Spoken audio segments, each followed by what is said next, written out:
오늘 저에게 주시는 하나님 말씀은 예레미야 21장에서 23장까지의 말씀입니다. 21장 시드기야 왕이 말기야의 아들 바술과 마아세의 아들 스바냐 제사장을 예레미야에게 보냈을 때 주님께서 그들에게 전할 말씀을 예레미야에게 주셨다. 그때 그들이 와서 이렇게 말하였다. 제발 우리가 멸망하지 않도록 주님께 간절히 기도하여 주십시오. 바벨로니아 왕 느부갓네살이 우리를 포위하여 공격하고 있습니다. 행여 주님께서 예전에 많은 기적을 베푸신 것처럼 우리에게도 기적을 베풀어 주시면 느부갓네살이 우리에게서 물러갈 것입니다. 예레미야가 그들에게 대답하였다. 시드기야 왕에게 가서 이렇게 전하시오. 주 이스라엘 하나님이 말한다. 너희는 지금 성벽을 에워싸고 공격하는 바벨로니아 왕과 갈대아 군대에게 맞서서 싸우려고 무장을 하고 있으나 내가 너희가 가지고 있는 모든 전쟁 무기를 회수하여 이 도성 한가운데 모아놓겠다. 내가 직접 너희를 공격하겠다. 이 분노, 이 노여움, 이 불화를 참을 수가 없어서 내가 팔을 들고 나의 손과 강한 팔로 너희를 치고 사람이나 짐승을 가리지 않고 이 도성에 사는 모든 것을 칠 것이니 그들이 무서운 연병에 걸려 몰살할 것이다. 나 주의 말이다. 그런 다음에 연병과 전쟁과 기근에서 살아남은 이 도성의 사람들 곧 유다 왕 시드기야와 그의 신하들과 백성을 바벨로니아 왕 느부갓네살의 손과 그들의 원수들의 손과 그들의 목숨을 노리는 사람들의 손에 포로로 넘겨주겠다. 느부갓네살은 포로를 조금도 가련하게 여기지 않고 조금도 아끼지 않고 무자비하게 칼로 쳐 죽일 것이다. 너는 이 백성에게 이렇게 전하여라. 나 주가 말한다. 내가 너희 앞에 생명의 길과 죽음의 길을 둔다. 이 도성 안에 머물러 있는 사람은 전쟁이나 기근이나 연병으로 죽을 것이다. 그러나 지금 너희를 에워싸고 있는 바벨론의 군대에게 나아가서 항복하는 사람은 죽지 않을 것이다. 그 사람은 적어도 자신의 목숨만은 건질 것이다. 나는 복을 내리려고 해서가 아니라 재앙을 내리려고 이 도성을 마주보고 있는 것이다. 이 도성은 바벨로니아 왕의 손에 들어갈 것이고 그는 이 도성을 불질러 버릴 것이다. 나 주의 말이다. 이제 유다 왕실에 말한다. 너희는 나 주의 말을 들어라. 다윗의 왕가는 들어라. 나 주가 말한다. 아침마다 공의로운 판결을 내려라. 너희는 고통받는 사람들을 구하여 주어라. 억압하는 자들의 손에서 그들을 건져 주어라. 그렇지 않으면 그들의 악행 때문에 나의 분노가 불처럼 일어나서 불탈 것이니 아무도 끌 수 없을 것이다. 골짜기로 둘러싸인 우뚝 솟은 바위 산에서 사는 자들아, 우리를 습격할 자가 누구며 우리가 숨은 곳에까지 쳐들어올 자가 누구냐. 한다마는 이제 내가 너희를 치겠다. 나 주의 말이다. 나는 너희 행실에 따라 너희를 벌하겠다. 나 주의 말이다. 내가 바로 예루살렘의 숲에 불을 질러 그 주변까지 다 태워버리겠다. 22장 나 주가 말한다. 너는 유다 왕궁으로 내려가서 그곳에서 이 말을 선포하여라. 너는 이렇게 말하여라. 다윗의 보좌에 앉은 유다의 왕아, 너는 내 신하와 이 모든 성문으로 들어오는 내 백성과 함께 주가 하는 말을 들어라. 나 주가 말한다. 너희는 공평과 정의를 실천하고 억압하는 자들의 손에서 고통받는 사람들을 구하여 주고 외국인과 고아와 과부를 괴롭히거나 학대하지 말며 이곳에서 무죄한 사람의 피를 흘리게 하지 말아라.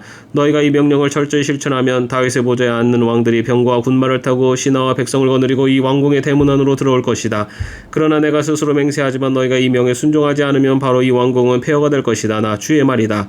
이것은 나 주가 유다 왕실을 두고 하는 말이다. 내가 나에게 길르앗과도 같고 레바논 산꼭대기와 같았으나 이제는 내가 너를 사막으로 만들고 아무도 살지 않는 성읍으로 만들겠다.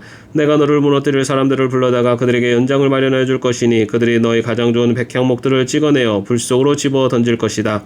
그러면 많은 민족이 이 도성을 지나갈 때 서로 묻기를 주님께서 무엇 때문에 이 큰 도성을 이렇게 폐허로 만들어 놓으셨는가 하면 그들이 또한 서로 대답하기를 그들이 주 그리스도의 하나님과 맺은 언약을 깨뜨리고 다른 신들을 경배하면서 섬겼기 때문이다 할 것이다. 너희는 죽은 왕 때문에 울지 말며 그의 죽음을 슬퍼하지 말아라. 오히려 너희는 잡혀간 왕을 생각하고 슬피 울어라. 그는 절대로 다시 돌아오지 못한다. 다시는 고향 땅을 보지 못한다. 부왕 요시야의 대를 이어서 유다 왕이 되어 다스리다가 이곳에서 포로가 되어 잡혀간 유다 왕 요시야의 아들 살롬을 두고 주님께서 말씀하신다. 그는 영영 이곳으로 돌아오지 못할 것이다. 그는 잡혀간 곳에서 죽을 것이며 이 땅을 다시는 보지 못할 것이다. 불의로 궁정을 짓고 불법으로 누각을 쌓으며 동족을 고용하고도 훔싸도 죽지 않는 너에게 화가 미칠 것이다. 내가 살 집을 넓게 지어야지 누각도 크게 만들어야지 하면서 집에 청문을 만들어 달고 백향목 판자로 그 집을 단장하고 붉은색을 칠한다. 내가 나보다 백향목을 더 많이 써서 집 짓기를 경쟁한다고 해서 내가 더 좋은 왕이 될 수 있겠느냐. 내 아버지가 먹고 마시지 않았느냐. 법과 정의를 실천하지 않았느냐. 그때 그가 형통하였다. 그는 가난한 사람과 억압받는 사람의 사정을 헤아려서 처리해주면서 잘 살지 않았느냐. 바로 이것이 나를 아는 것이 아니겠느냐. 나 주의 말이다. 그런데 너희 눈과 마음은 불의한 이익을 탐하는 것과 무죄한 사람의 피를 흘리게 하는 것과 백성을 억압하고 착취하는 것에만 쏠려 있다. 그러므로 주님께서 유다 왕 요시아의 아들 여호야김을 두고 이렇게 말씀하신다. 아무도 여호야김이 죽음을 애도하지 않을 것이다. 남자들도 슬프다 하지 않고 여자들도 애석하다 하지 않을 것이다. 슬픕니다. 임금이 슬픕니다. 패야하며 애곡할 사람도 없을 것이다. 사람들은 그를 끌어다가 예루살렘 성문 밖으로 멀리 내던지고 마치 나귀처럼 묻어버릴 것이다. 예루살렘아, 너는 레바논 산에 올라가서 통곡하여라. 바산 평야에서 소리를 지르고 아바림 산동성에서 통곡하여라. 너의 모든 동맹국이 멸망하였다. 내가 평안했을 때에는 내가 너에게 경고를 하여도 나는 듣지 않겠다 하고 거부하였다. 너는 어렸을 때부터 이런 버릇이 있어서 언제나 나의 말을 듣지 않았다. 너의 목자들은 모두 바람에 휩쓸려 가고 너의 동맹국 백성은 포로가 되어 끌려갈 것이다. 참으로 그때에는 너희 온갖 죄악 때문에 내가 수치와 멸시를 당할 것이다. 내가 지금은 레바논 산 위에 터를 잡고 사는 듯하고 백향무 나무 위에 보금자리에 깃들이고 있는 것 같지만 해산하는 여인의 진통 같은 아픔이 너에게 덮쳐오면 너의 신음이 땅을 뒤흔들 것이다. 나 주의 말이다. 내가 내 삶을 두고 맹세한다. 여호야김의 아들 유다왕 고니야야, 내가 내 오른손에 낀 옥새 가락지라고 하더라도 내가 너를 거기서 빼버리겠다. 내 목숨을 노리는 사람들의 손과 내가 무수하는 사람들의 손과 바빌론의 왕 느부갓네살의 손과 바빌로니아 사람의 손에 내가 너를 넘겨주겠다. 나는 너와 내 친어머니를 너희가 태어나지 않은 곳인 이국 땅으로 쫓아내어 거기에서 죽게 할 것이다. 마침내 그들은 그처럼 돌아가고 싶어하던 고향으로 영영 돌아갈 수가 없을 것이다. 이 사람 고니야는 깨져서 버려진 항아리인가? 아무도 거들떠 보려고도 하지 않는 질그릇인가? 어찌 그는 자신도 모르는 낯선 땅으로 가족과 함께 쫓겨나서 멀리 끌려가게 되었는가? 땅이여 땅이여 땅이여, 주님의 말씀을 들어라. 나 주가 말한다. 너는 이 사람을 두고 그는 자녀도 없고 한평생 낙을 누리지도 못할 사람이라고 기록하여라. 다윗의 왕이 앉아서 유다를 다스릴 자손이 그에게서는 나지 않을 것이다. 23장. 내 목장의 양떼를 죽이고 흩어버린 목자들아, 너희는 저주를 받아라. 나 주의 말이다. 그러므로 나 주 이스라엘 하나님이 내 백성을 돌보는 목자들에게 말한다. 너희는 내 양떼를 흩어서 몰아내고 그 양들을 돌보아 주지 아니하였다. 너희의 그 악한 행실을 내가 이제 벌하겠다. 나 주의 말이다. 이제는 내가 친히 내 양떼 가운데서 남은 양들을 모으겠다. 내가 쫓아냈던 모든 나라에서 모아서 다시 그들이 살던 목장으로 데려오겠다. 그러면 그들이 번성하여 수가 많아질 것이다. 내가 그들을 돌보아줄 참다운 목자들을 세워줄 것이니 그들이 다시는 두려워하거나 무서워 떠는 일이 없을 것이며 하나도 잃어버리는 일이 없을 것이다. 나 주의 말이다. 내가 다윗에게서 의로운 가지가 하나 돋아나게 할 그날이 오고 있다. 나 주의 말이다. 그는 왕이 되어 슬기롭게 통치하면서 세상의 공평과 정의를 실현할 것이다. 그때가 오면 유다가 구원을 받을 것이며 이스라엘이 안전한 거처가 될 것이다. 사람들이 그 이름을 주님은 우리의 구원이시다라고 부를 것이다.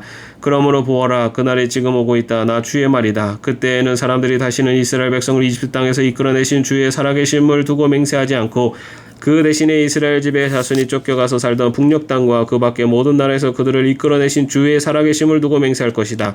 그때는 그들이 고향 땅에 살 것이다. 예언자들이 들어라. 내 심장이 내 속에 터지고 내 모든 뼈가 떨리며 내가 취한 사람처럼 되고 포도주에 골아 떨어진 사람처럼 되었으니 이것은 주님 때문이요 그의 거룩한 말씀 때문이다. 진실로 이 땅에는 음행하는 자들이 가득 차 있다. 진실로 이런 자들 때문에 땅이 슬퍼하며 광야의 초장들은 메마른다. 그들이 하는 일이 악하며 그들이 힘쓰는 일도 옳지 못하다. 예언자도 썩었고 제사장도 썩었다. 심지어 나는 그들이 나의 성전 안에서도 악행을 저지르는 것을 보았다. 나 주의 말이다. 그러므로 그들의 길이 미끄럽고 캄캄한 곳이 될 것이며 그들이 그곳에서 떨밀려 넘어지게 될 것이다. 내가 정한 해가 되면 그들에게 재앙을 내리겠다. 나 주의 말이다. 나는 일찍이 사마리아의 예언자들에게서 못마땅한 일들을 보았다. 그들은 바알의 이름으로 예언하며 내 백성 이스라엘을 그릇된 길로 인도하였다. 그런데 이제 내가 예루살렘의 예언자들에게서 끔찍한 일들을 보았다. 그들은 간음을 하고 거짓말을 한다. 악행을 저지르는 자들을 도와서 어느 누구도 죄악에서 떠날 수 없게 한다. 내가 보기에 그들은 모두 소돔 사람들과 같이 되었고 예루살렘의 주민은 고모라 백성과 같이 되었다. 그러므로 이런 예언자들을 두고 나 만군의 주가 말한다. 내가 그들에게 쓴 쑥을 먹이며 독을 탄 물을 마시게 하겠다. 죄악이 예루살렘의 예언자들에게서 솟아나와서 온 나라에 퍼졌기 때문이다.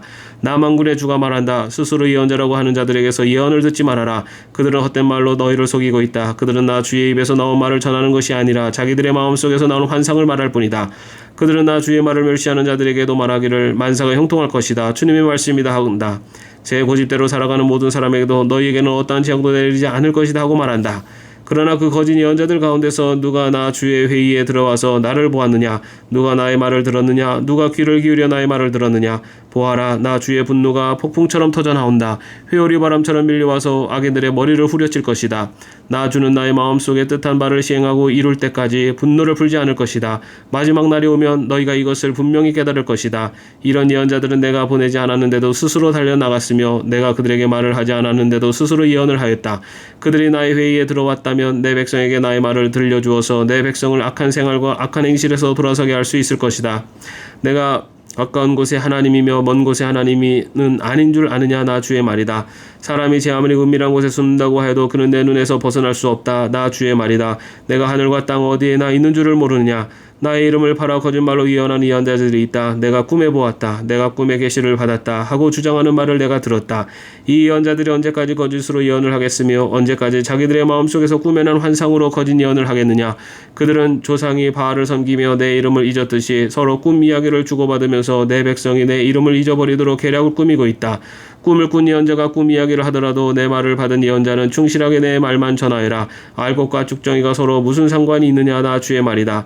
내 말은 맹렬하게 타는 불이다. 바위를 부수는 망치다. 나 주의 말이다. 그러므로 보아라, 내 말을 도둑질이나 하는 이런 예언자들을 내가 대적하겠다. 나 주의 말이다. 하나님의 말씀을 전한다고 제멋대로 혀를 놀리는 예언자들을 내가 대적하겠다. 나 주의 말이다. 허황된 꿈들을 예언이라고 떠들어대는 자들은 내가 대적하겠다. 나 주의 말이다. 그들은 거짓말과 허풍으로 내 백성을 그릇된 길로 빠지게 하는 자들이다. 나는 절대로 그들을 보내지도 않았으며 그들에게 예언을 하라고 명하지도 않았다. 그러므로 그들은 이 백성에게 아무런 유익도 끼칠 수 없는 자들이다. 나 주의 말이다. 이 백성 가운데 어느 한 사람이나 예언자나 제사장이 너에게 와서 부담이 되는 주님의 말씀이 있느냐고 묻거든 너는 그들에게 대답하여라. 부담이 되는 주님의 말씀이라고 하였느냐. 나 주가 말한다. 너희가 바로 나에게 부담이 된다. 그래서 내가 이제 너희를 버리겠다 말하였다고 하여라. 또 부담이 되는 주님의 말씀이라는 말을 사용하는 예언자나 제사장이나 백성이 있으면 내가 그 사람과 그 집안에 벌을 내리겠다고 하여라. 친구나 친척끼리 서로 말할 때에는 부담이 되는 주님의 말씀이라고 말하는 대신에 주님께서 무엇이라고 대답을 하셨느냐, 주님께서 무슨 말씀을 하셨느냐 하고 물어야 한다고 일러주어라. 부담이 되는 주님의 말씀이라는 표현을 너희가 다시는 써서는 안 된다. 누구든지 그런 말을 쓰는 사람에게는 그 말이 그에게 정말 부담이 될 것이라고 하여라. 그렇게 말하는 것은 살아계신 하나님, 우리의 하나님 만군의 주의 말씀을 왜곡하는 것이기 때문이라고 말하여라. 이제 예언자에게 물을 때에는 주님께서 무엇이라고 대답을 하셨느냐, 주님께서 무슨 말씀을 하셨느냐 하고 물어라. 내가 사람을 보내서 부담이 되는 주님의 말씀이라는 말을 쓰지 말라고 했는데도 내 명령을 어기고 부담이 되는 주님의 말씀이라는 말을 써서 말한다면 너는 그들에게 이르기를 반드시 내가 그들을 뽑아서 멀리 던져버리겠다 하더라고 전하여라. 그들뿐만 아니라 그들과 그들의 조상에게 준 이 도성도 함께 뽑아서 멀리 던져버리겠다 하더라고 전하여라. 내가 이와 같이 하여 그들이 잊을 수 없는 영원한 수치와 영원한 치욕들을 당하게 하겠다 말했다고 전하여라. 아멘. 오늘도 평안한 하루 되시기를 바랍니다.